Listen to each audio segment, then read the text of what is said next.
Hello, everyone, and welcome to another episode of our podcast, Limelight. I am your host, Aniket, and the founder of LimeChat. And at Limelight, as you all know, we shine a spotlight on the exciting world of e commerce brands. And our aim is to deep dive into actionable strategies, right, which can help solve the problems and challenges faced by e commerce brands today. And for today's episode, I am super excited about our guest. So we have with us Sudeep, who leads marketing at Skin Science. Right, Skin Science, as you all know, is a leading personal care brand globally in the US and in India as well. And Sudeep has had an incredible journey in marketing, right, at Reliance, at Coca-Cola, at Swiggy, and finally at Wow. So it is an absolute pleasure to have you here, Sudeep, and would love to start with by understanding a bit about your journey and your story as well. Thanks for having me, Aniket. It's a pleasure being on your podcast. Uh, Hi, everyone. I'm Sudeep. I started my journey with Coca-Cola India back in 2009. I liked the FMCG space, was there for about 5 years. And that was the time in India when e-commerce was coming up big time. Like companies like Flipkart, Snapdeal were just becoming bigger and bigger. And I was very curious about jumping on the new trends. Right? So then made a shift from traditional companies to new age companies, joined OLX in my journey, worked there for about 3 years, and then an opportunity with Swiggy knocked my door. And I was very excited by what Swiggy was offering. The idea of getting food delivered was pretty crazy back then. Now it's BAU, but back then it seemed like, oh my God, you just order something on the phone and it just quickly come. So I joined Swiggy, had a fantastic run with Swiggy for about 5 years, and now I've joined Skin Science, been here for about 2 years. During this journey, while I've worked with different stages and different types of companies, I've also done different roles, right? So I started my career with traditional marketing at Coca-Cola, and then I took that at OLX as well, where I was doing traditional marketing, and then I shifted to digital marketing side of things. And then that digital marketing side of things took me to Swiggy, where I grew my portfolio from digital marketing to retail market, like growth marketing, so to speak, where I also learned how to kind of do retention, how to kind of do product led growth, some of those things. And now this role that I do here at Wow, where I lead growth and D2C business. So it's a amalgamation of all of these things where I do a little bit of everything, so to speak: performance marketing, retention marketing, a little bit of tech product, partnerships, all of those things. So yeah, it's been incredible that ways. Yeah, awesome. That definitely sounds like a roller coaster journey, and I would actually want to start with a question, with a very actionable question, right around 2023 Hmm. itself.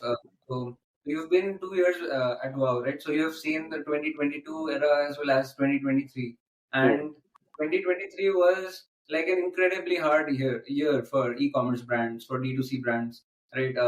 With a lot of crunches happening in funding, with a lot of competition rising across the board, with meta ad costs rising, right? I wanted to understand, how do you even approach a year like this, right? When you started 2023, how did you guys even think about where do we want to be at the end of this year? What kind of annual plan and goals do we make for this year? Very interesting question, Aniket. Uh, so yeah, last 4 5 years for Wow have been crazy roller coaster of a ride in terms of growth. We were growing 50, 100% every year. Some years 210% also. Right. So over the last 3 4 years, we've been growing very very significantly. When we started the discussion last year for our plans for 23 24, we had the same kind of aggression in mind. However, the mood outside was quite somber. The whole economy was going through a phase where uh, it was it was cautious as a mood, right? So then we were very early to see the trend. The good thing was that we were very early to spot the trend that funding is drying down, or it'll not be available for you know a lot of money losing startups, so to speak. So that was one point. The second point was that we have always been fairly well capitalized. So funding was not like money was not a problem for us, but we took a more proactive step to say, can we use this year to correct everything that has come with the growth that has come.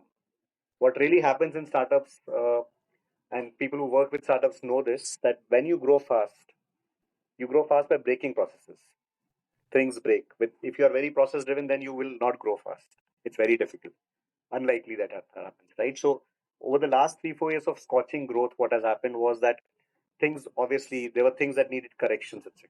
So this year we said that we will hunker down, figure out what is not working, figure out what are things that we need to kind of either correct or build a stronger base on which we can then push for growth in FY25, for example. So this year, like on D2C business, for example, here we took a lot of, we made a lot of changes uh, so that we are prepared to handle future.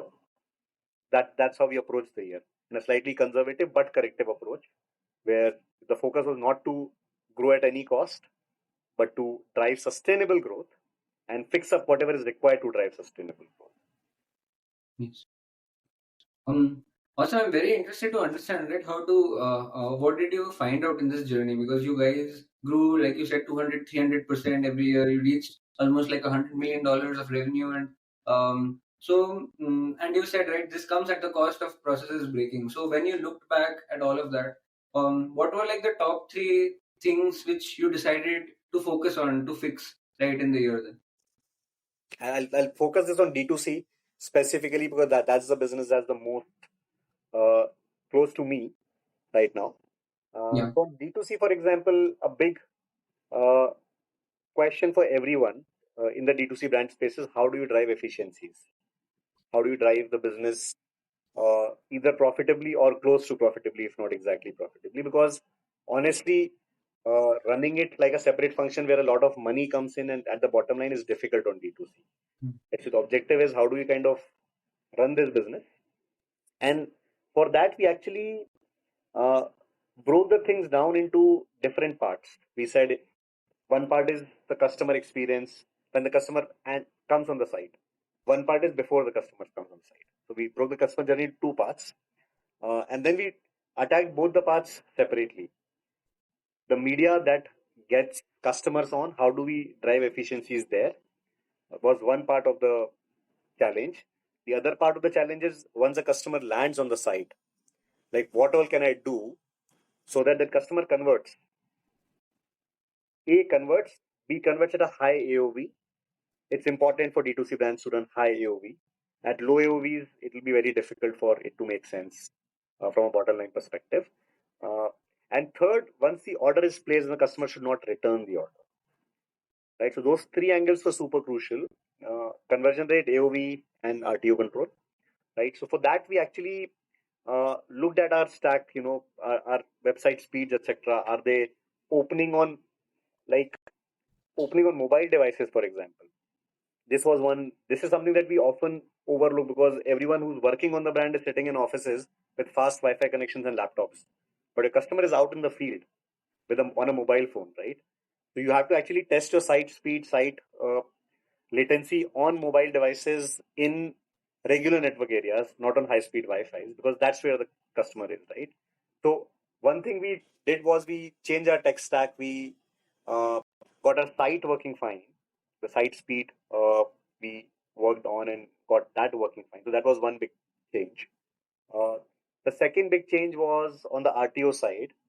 Like, we realized that we didn't have OTP based flows, for example. Uh, customers Customer data was not validated, so to speak, and that putting that single OTP based thing on the checkout flow, that helped a lot in RTO reduction, right? Then the other thing on RTO reduction was on you know COD versus prepaid orders. We realized that COD orders have RTO, prepaid orders have very little RTO generally. Uh, so we started incentivizing people for prepaid and disincentivizing people for cash on delivery. So what it did was, it moved the needle in favor of prepaid orders, which eventually reduced the RTO that we had. right? So an RTO is a double whammy, right? You ship forward and you ship backward. So from a cost perspective, it's a Yes. bad thing, right? So that's what second part. I think uh, third piece on the website was AOV. So we actually realized that there are some products that should be rather sold in bundles, etc. So we started bundling products. We started creating virtual bundles. Started selling more regimes, like focusing on shampoo instead of focusing only on shampoo, focusing on shampoo and conditioner and hair oil, right? Because that also helps the customer beat the issue that they're looking for, right? So those three things we did on the website uh, front. Then on the first bucket, which was the traffic bucket, right? There we looked at our entire ad strategy, uh, our balance between different channels, how's our app versus our web, those kind of things, right? So there also we realized that there were inefficiencies in terms of the way we were operating. So we actually culled out some inefficiencies, started focusing more on new user acquisition on that channel, and for repeat users, we started building the retention pipeline. Right. The third thing that we did was we also built the retention pipeline this year, wherein now the repeat users can be reached out using our own channels, which is your SMSs and WhatsApps and push notifications, instead of spending paid money behind those users, because these users are users who have already tried us, they've already had an experience with us, right? So it's easier to get them back using our own channels. It's also cheaper for us. So that's another thing that we have built in this year. Those three things basically. Awesome. So there is a lot to unpack over there, right? There is the whole conversion rate, there is the efficiency of acquisition, there is retention, and there is the whole bit around RTO as well, right? So I will actually start with the retention bit, which you said, right? Because that is a pipeline which you built this year itself, right? So just wanted to understand how did that journey look like, right? Initially, you as you said, you were spending performance marketing to acquire your existing customers as well, right? Now, from there, how did you actually take steps one by one to move to a place where you are using your own channels one by one? Options. That is why I wanted to understand. Like, this is a decision paralysis which people face. Okay, should I do WhatsApp? Should I do email or SMS? Should I build an app? How do I bring people to the app? Then should I do push? So, out of all of this, how did you kind of navigate that journey? Mhm. Interesting. So Aniket, yeah, like as you mentioned, this is obviously tricky to choose, and there's no one size that fits all. For us, what we did was that we looked at the data. First step we did was we got the customer data in one place. Like we didn't even have that, like because there was no mandatory login on the site, and when one customer like Aniket can have like three phone numbers, for example, and two email IDs, for example, right? So is Aniket one customer? Is Aniket five customers? There was no sanity there, right? So we built that sanity where we got all the data together. We figured out, map the customers to the unique phone numbers, email IDs, etc. That was the first super important step to build retention, right? Once we had the data, then we started categorizing the data into different cohorts of users. It could be based on recency, could be based on their transaction frequency, could be based on their monetary value. So that way we build cohorts of data that's saying that these are the customer cohorts that we need to absolutely focus on, right? And then depending on the cohort, we started taking specific actions, and we started also measuring performance on each cohort across each channels. Like for example, we'll send a WhatsApp notification. We'll divide a cohort of users into say three sets. We will treat three sets differently. One push WhatsApp on one set, push SMS on one set, push only a push notification on another set, and see what's the differential delta in terms of uplifts. Right, that gave us a sense of what our costs for transactions from repeat users cohorts are, and they will vary between each cohort also. By the way, someone who has transacted between 60 and 90 days versus someone who has transacted between 120 and 180 days, their absolutes are completely different. Channels can also be different, right? So with that, we built a logic of our communication engines working and reaching out to these customers. So that was one. Second, we've got a lot of personalization in the journeys, which means that if you have used our hair oil, for example, and we know what pack you have bought, so we have a sense of approximate time after which this hair oil would be ending, right? So then replenishment comms will go saying that, hey, you use our hair oil and it's been 2 months. We hope you enjoyed it, and why don't you come back and make a purchase? Those kind of things, right? So that's one part of the things that we did. The second journey we built and we think is important for D2C brands is to build loyalty, right? So that's a journey that we also undertook this year, where we built in loyalty, where you get cashbacks when you're transacting on D2C sites. So on Buy Wow today, if you go and transact, you get a cashback on every order. That's another one. Another way to bring back users. Once you've transacted, you have some money in your wallet, and then you know uh, making the communication great around that money. Right? One is you have the money, but a very common mistake is that people only do it half. Like on the website, you go, you transact, you get the money, but then there's no communication to you, which tells you that, hey, this money is about to expire, for example, or you have this money, why don't you come and use us, for example. So some of those things are things uh, which we realize are super important. One is feature, the other is communication of the feature. I think both are super important, which we focused on. And I think these things have really worked well for us in terms of driving retention up in the last 1 year. Awesome. So it was about actually experimenting with those channels, seeing the incremental lift, and having that whole strategy of having loyalty and then communicating about it frequently, right? And this is one thing which really interests me, right? So starting from that place at the beginning of 2023, how much of the overall retention are you guys able to drive from your own channels like email, SMS, app versus like paid channels? How much people always wonder how much of it is even possible from own channels, and like what were the channels which like won out for you? Okay. So, uh, actually, we have moved most of our retention efforts into paid channels, into our own channels now. Oh, okay. So we do very little of paid behind our existing users. Uh, Hmm. it's a very small percentage. A large part of heavy lifting is done through own channels. WhatsApp, of course, is the most effective one because the reach is high, the open rate and the readability is high. Hmm.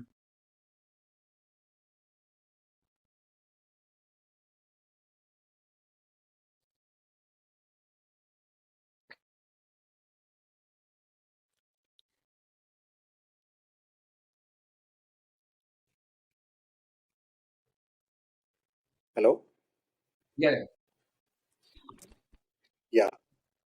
So where did you lose me? Yeah, you were talking about WhatsApp being a major retention channel for you. WhatsApp is a big channel. Even SMSs work pretty well. Like, Mhm. in fact, that's a mindset shift that I have had here. That's something that I have learned new. Like when I was Yeah. at Swiggy, SMSs were not super effective. Like there, we didn't see too much uplift coming in from SMSs, uh, and we didn't do WhatsApp there because the base was large and it becomes super expensive. But here on small targeted cohorts, WhatsApp communication really works well, right? But again, like it differs from industry to industry, right? Like Mm. here, it's easier to drive up retention with some incentive. At Swiggy, it was a much more difficult task. Yeah. The reason for that is the product was such a high use case that everybody who had to use or who wanted to use was already using it, right? So retention was a completely different challenge there to actually build up. And the kind of impacts we see in this industry are much bigger than what we saw incremental lifts versus what we saw at Swiggy, for example. This whole concept of incremental lift is very interesting, right? And I see very few people actually do this. Can you explain what is incremental lift, and like how do you set up this experiment, and how do you end up measuring this? Sure, sure. So uh, one challenge that marketeers often face is how do you measure the efficacy of anything, especially digital marketeers, right? Now, there are attributed numbers which the platforms show or which any channel will show, yeah, this sale is my sale, for example. And there are actual revenues that people are driving incrementally. I'll break it down and explain it further. Suppose I'm getting 10 sales right now, 10 sales a day right now. Then I do an intervention. I put an SMS in. Now I get 12 sales, right? But SMS actually SMS is opened by 6 people. So SMS channel will attribute 6 purchases to it. When I look at SMS performance, I'll say six purchases came from SMS. What I miss out Yes. is 10 were already coming, I only get 2 additional. So my incremental, this is the fund of incrementality, that then I should ideally attribute my cost to only incremental value. This works when there's a stable baseline. If there's no baseline, then obviously you can't make it happen. But at stable baselines or some baselines, you see incremental lift. The way we run it here is we divide customers into multiple cohorts, homogeneous set of customers into multiple cohorts, and every cohort has a different treatment. So on one cohort we'll send a WhatsApp message, on one cohort we'll send a SMS, on one cohort we'll send nothing. It's business as usual, regular. And then we'll do a double differential to see how much has each cohort changed in behavior, how much more revenue came from each cohort after the input that we have given. And then we calculate the cost for incremental revenue or cost per incremental transaction that's coming in, whatever metric, to then finalize what channel works the best for which cohort and what are the costs of it. So we exactly know that tomorrow, if we were to say double the business from a particular cohort, which channel will work and how much money will we have to deliver on that, essentially invest behind. Awesome. That is the main thing, right? Like let us say you just start WhatsApp and you get 10 orders, and if you do WhatsApp and SMS, right? It might show that SMS is giving you like 5 orders, but turns out that totally you are still getting 10 orders and there is no incremental lift, and that is what is the main thing you are measuring: incremental cost and incremental lift, and then the ROI then based on that for additional channels. Yeah. That's awesome. I wanted to ask about WhatsApp also specifically that there is a main concern around WhatsApp that it is becoming a spam channel. People are getting lots of messages from brands at a weekly and monthly level, especially around the festive times. So, what kind of things do you guys do on WhatsApp to make sure that customers are not getting spammed? They are actually engaging. They are actually reading messages. They are not blocking or archiving the number and so on. So I think the first thing is the frequency. Like, no one likes to be bombarded with messages very frequently from the same brand. So we keep the frequency in strict control. We don't send WhatsApp messages very, very frequently. It's only when the information is relevant for the customer or we think the customer should know about it, only then. Right? So it's largely we use it for 2 types of communications. Either there's a big sale that we are promoting. So that's one type of message that we send. The other is more personalized, the ones that I talked about previously, wherein an omega-3 user, for example, after an omega-3 user has bought and finished the doses, then we say, hey, why don't you come and buy us back? And also use WhatsApp in explaining the benefits of why you should be using it, etc. And what are the changes you could expect in your well-being, for example, in this case. Right? So if there's relevant content, people don't mind reading. The problem comes in when the content becomes irrelevant. And that usually happens because sometimes we as marketeers become too enthusiastic and just go on sending any and all sorts of information to customers. Ultimately, there's a limit to how much people want communication from brands on. If it's relevant and personalized, then I don't think it's a problem at the right frequency. So that's the thing to keep in mind.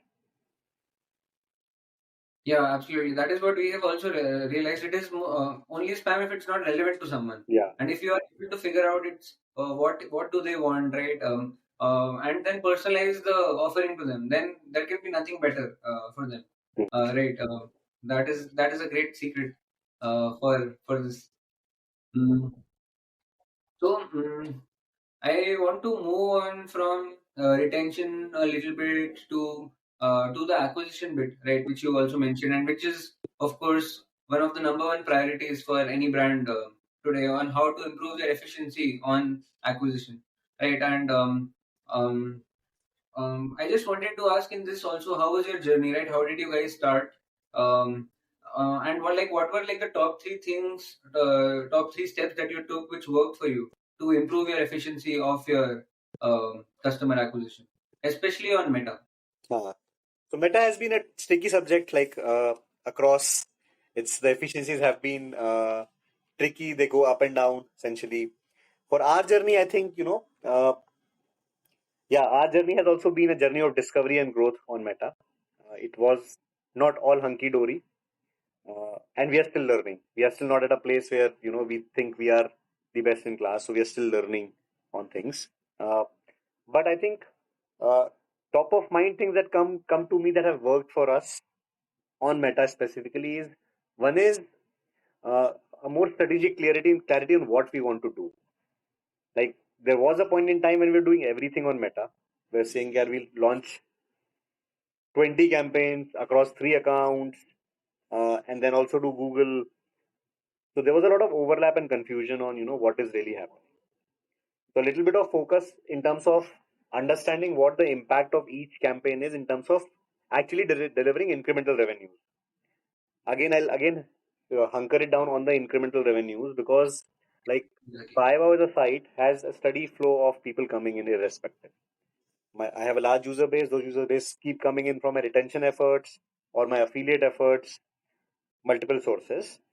So uh, picking up a select SKU, building marketing behind it, and measuring what's the uptake of that SKU in the backend is one thing that's super important for a channel like Meta. If you have a good traffic coming in from other sources, if you have no traffic, then it's really simple because then whatever you're doing is driving incremental or sales. But given that in our place there was a chunk of traffic coming in, so we started measuring that. What happens is that Meta UI dashboard, they show completely different numbers than what you see in the backend. It's because of different attributions, etc., and multiple channels taking attribution. Or sometimes in our case, what we also saw was that uh, we ran an ad for, say, an onion oil, right? Uh, Meta claimed the credit for that onion oil, but we didn't see any incremental sale of onion oil because Meta conversion actually is tracking conversion on the site. Now, that conversion on the site could also be on another category, or it can just claim credit for something else, plain and simple, an organic sale, right? So one step that helped us was figuring out these categories where we're not spending marketing monies and pushing money behind them and seeing what is the impact, what's the real impact in terms of driving growth. So that was one. It also helped us simplify the account structures a little bit, moving everything into one account instead of multiple accounts. So some of those things are things that we did.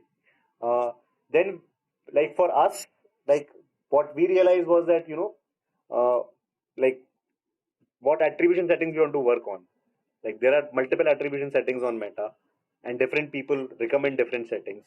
We experimented with multiple settings to see what works the best for us, and then that was another big unlock for us, I would say. And that attribution settings are decided primarily by what the backend revenue you're getting, actually, because that's ultimately the truth, right? So those kind of things, I think marrying the Right. backend numbers and the meta numbers, that's one big unlock. Simplifying things is another big unlock from a campaign perspective. Third is like I think there's a lot of juice on creatives, and people keep talking about creative optimization, but I have not seen a lot of people do it with rigor. It's also not easy to do, but it's a task that needs to be done. Ultimately, consumer is seeing your creative and actually converting. If your creative is not compelling enough, and if it's not catching the attention of the customer will not convert. You'll keep spending the money, it will not really work. Right. So that's another area of focus where we looked at our creatives and said, uh, we actually had a lot of creatives because historically we have been advertising on Meta. So we figured out what creatives are relevant now and then deployed those creatives, also got new creatives done for a lot of other ranges that we wanted to advertise on. So that's and another thing that, that unlocked a series of growth for us. Oh, very, very interesting. It's about then focusing on creatives, making things simple, and then focusing on the incrementality of these Actually, individual. measurement is the most tricky part, and that is the most important part. Yeah, What happens is that the marketing manager gets confused because this guy's running Facebook, Google, SMS is also going on, some affiliate channel is also going on, and now everything in the back end looks great. So Google UI will show great numbers, Facebook UI will show great numbers, but your total numbers is lesser than that, right? So it's a game of actually testing which channel is actually driving incremental demand for you, and then doubling down on that channel instead of just looking at UI numbers. Did you get any interesting insights by doing these incrementality tests? Like, were there channels which were claiming to have revenue, but actually those were not drivers, and like which were the channels which ended up being like winners over there? No, so I wouldn't say channels gaming revenues.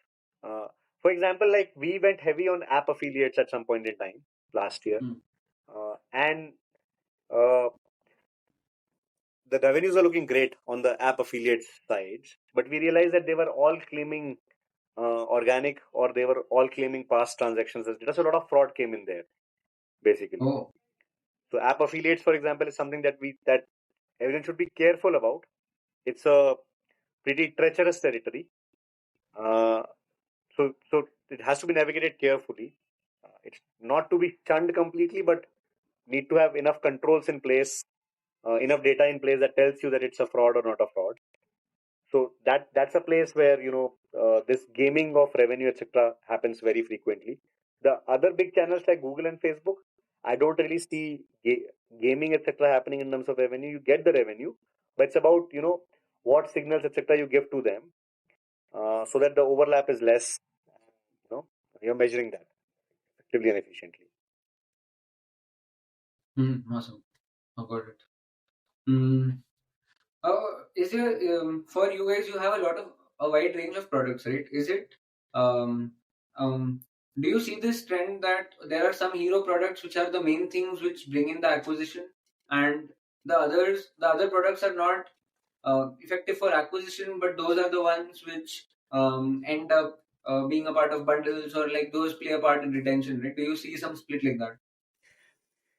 I actually was a believer of that school of thought, Aniket, till last year. Oh, okay. But it has changed over time. Till last year, I thought that like for example, for Wow, onion oil is a hero. Vitamin C, face Yes. wash, vitamin C serums, those are hero products, right? So Yeah. whenever you put those products in front of customers, customers definitely buy. So we used to operate like that for a very long time. Uh, and we still sell these products, and these products are still heroes. But what we also started realizing is that today uh, there are a lot of consumers on social channels, really, right? And uh, we can sell, like today we actually sell a lot of other products also, uh, provided the pitch is right. So a lot of focus has to be the right creatives, so to speak, that you put in front of the customers, and then only heroes plus plus also can sell. Like you don't have to limit yourself to only heroes. You can also go plus plus, but you have to identify, you know, is the market for the product that you are launching big enough? Is the profit profile?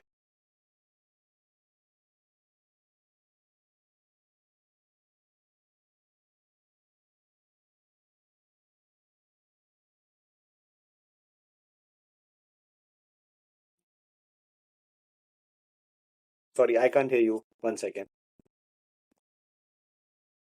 Yeah, I was saying that you were talking about the that initially you just had these hero products, and then you realized that there were these other products, these hero plus plus Hmm. products. So yeah, how So did you find that out, and how did that work? see, Yeah. D2C brands work on innovation, ideally. Like the one primary role of D2C brands, or one primary role that they play, is that they innovate fast and they get newer things into the hands of people.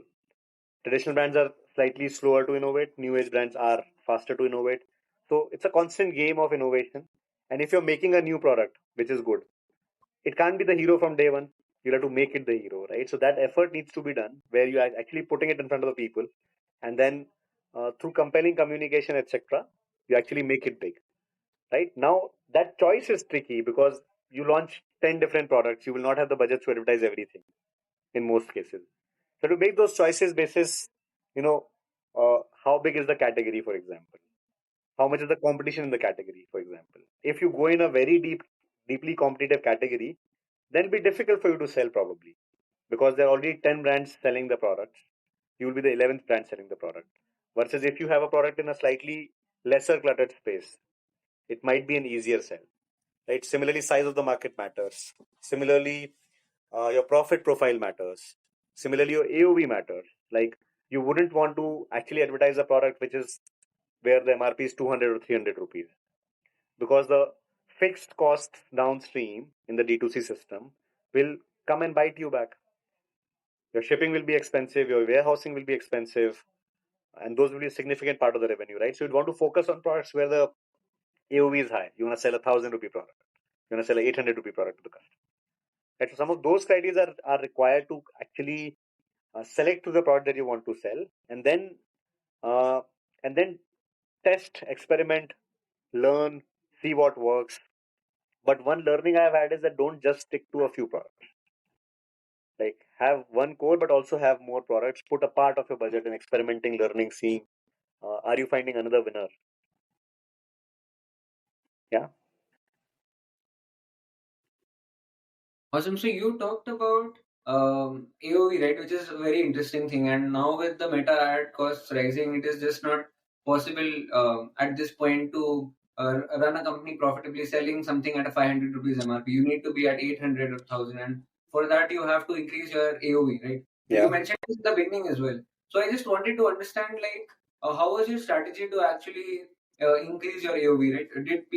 On the first go, did you see people come and buy whole bundles or larger packs, or did you see that people come and buy one thing first and then later on you're able to convert them into something larger? How did that end up happening?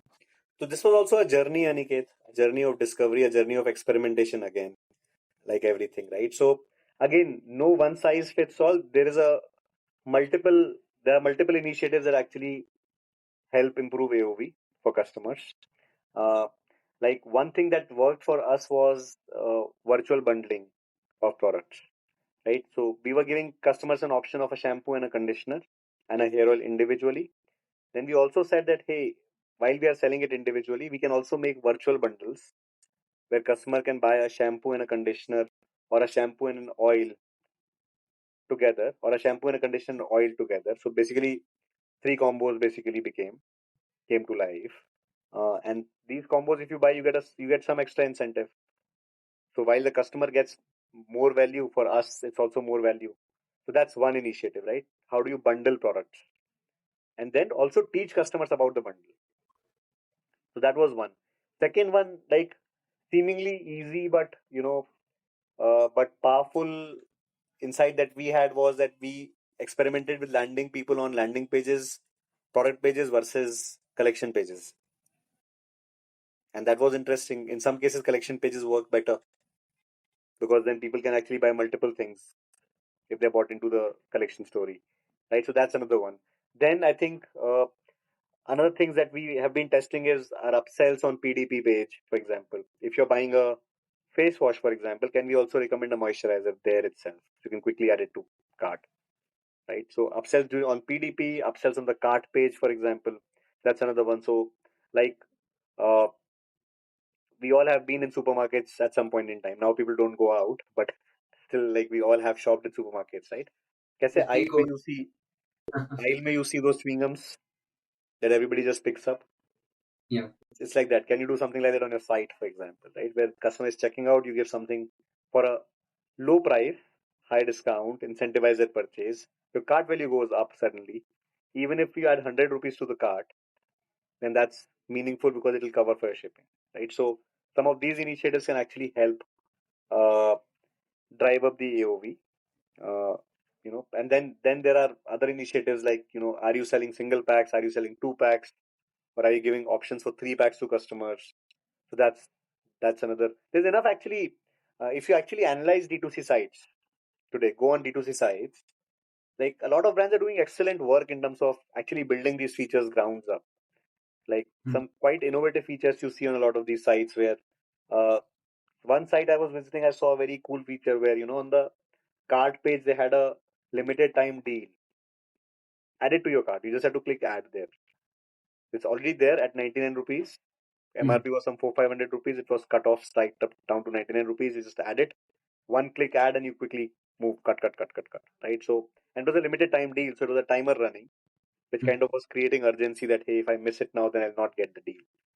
right? So some of those things really work well, right? So that's that. Those are ways of increasing AOVs. Well, in your experience, what kind of thing? So first of all, I'm surprised that okay, actually from the ads, you in the first purchase itself, you are able to drive those bundles and drive up the AV. You don't even have to actually wait for the person to get familiar and wait for the second, third purchase to happen. But in the first purchase itself, like, what do you think works better? And based on the experiments that you've done, is it like showing, making those combos pre-made and showing them directly to the customer, or is it like doing upsells on the product or on the cart page? Actually, Aniket, it's not a choice. It's not an either or. I think okay. it's everything that you have to do and see what is working for you. Hmm. Right. In our case, for example, we do a bunch of these things together. Yeah. We do sell virtual bundles on the site. We also have cart upsells, etc. that exist, and it's a sum total of that. Then we also run an interesting thing called a gift with purchase, which means that if you purchase beyond a certain order value, then you get a certain gift free. Hmm. Right. So if you open Buy Wow right now, you'll see that if you shop above 12.99, then you get a nice toiletry kit free, bag free. Basically, it's a really nice bag. So if you ideally want to actually upsize your purchase, if you're buying for 800 rupees, you'll think, yeah, I'll buy another product. I'll also get this nice looking bag free, for example. It's those kind of things. I'm also excited to find out about the bag and buy it now. Yeah, please, Uh, please do check it out. It's actually quite nice.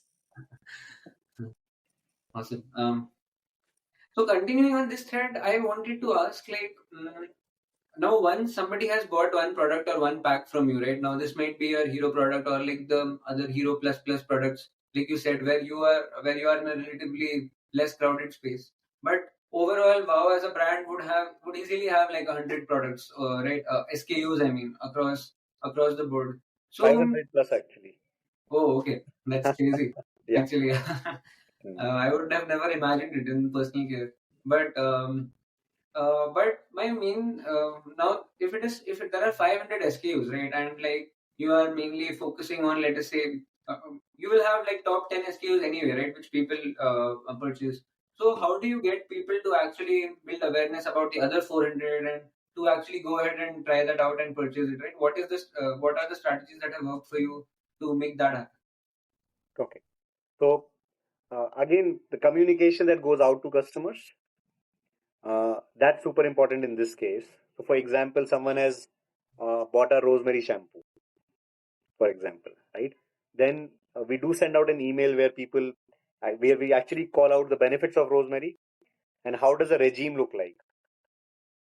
So while you have bought the shampoo, the regime that we recommend is, or we suggest is that you apply the oil first, then you apply the shampoo, then you apply the conditioner, right? So communicating regarding the benefit of the full thing, like these our products are sort of functional in nature, which means that if you're looking for hair growth, then you look for rosemary.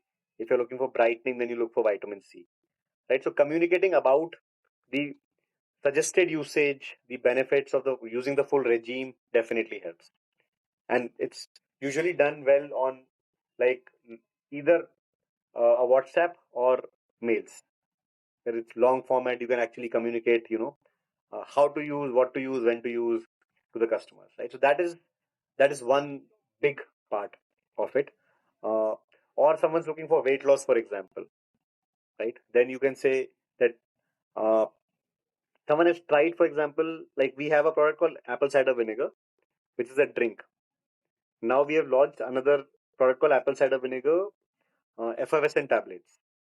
Both are for weight loss, right? So everyone who has tried our drink on apple cider vinegar, we do send out a communication saying, hey, this is a new product. It's relevant for weight loss. Why don't you give it a try? That's when keeping people informed about new products.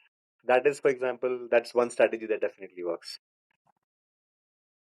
Oh, it's all And about communicating it correctly and fitting into the life of the customer. Then, like if they are looking for yeah, hair, it's not products. Then it is fitting into their hair goals or like their skin goals and stuff like that, and just so making it part of the overall regime and the solution, which will help them. that is So, that is one part of it. And then the other part that I was mentioning earlier, that when you launch products, you'll also want to build marketing behind it. You'll also want to promote them on social media, right? You'll not promote everything, but you'd want to promote newer products for sure, Hmm. right? Right. So that's another source of awareness for customers, where customers know that, hey, this is a new product from this brand, and then they can come and buy us. Got it. Awesome. We also have a collection on the site which says new launches, for example. So Hmm. whoever is interested in discovering what all new products have come in on the site can go on that collection, and then all the products that have been launched in the last 2 months are Hmm. there on the site, that collection. Awesome. So I could actually go on for hours and hours asking you questions about acquisition and retention and AOE, but since we have only 3 to 4 minutes left for this podcast, I'll go into a fun mode and ask some rapid fire questions to you. Okay. They're not related directly to e-commerce. Okay. Okay. Are, are you ready? I'm scared, but ready. Yes. Yeah. So the first question is like, which is your favorite marketing book or podcast? Which is my favorite marketing book? Yes. Actually, I don't read too many marketing books. I read money books. So the psychology of money, I think, is a recent favorite that I have. Okay. Okay. Got it. And so the second question is like, do you prefer in-person meetings or remote work? I prefer in-person meetings. Awesome. Um, and if you had to sum up your leadership style in one word, right, what would that be? It's inclusive.